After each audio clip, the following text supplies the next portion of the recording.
we have a short story about a helpful dog. Oh, Annie, you're a helpful dog. Come here. You're a good girl.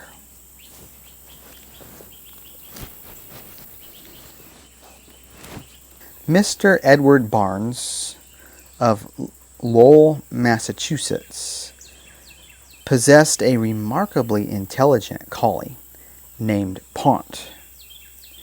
Mr. Barnes, being an invalid, had to wheel himself about in a chair, and often the dog, by means of chains, pulled the chair along the street.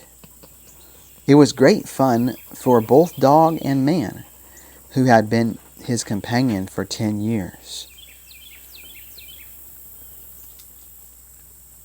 One clever thing that Pont did, which greatly pleased his master, is told by Mr. Barnes himself.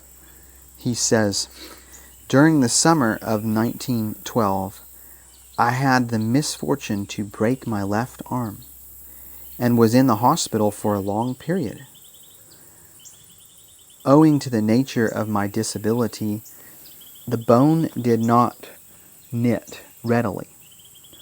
On my return, the first time I went out with Pont, I found much difficulty in wheeling myself up the runway which I had built from the yard to the piazza.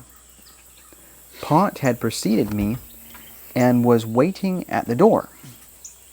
He looked at me a moment, and seeming to realize what hard work it was for me, he gave a bark and jumped off the runway, got behind my chair, and pushed with his forepaws all the way up.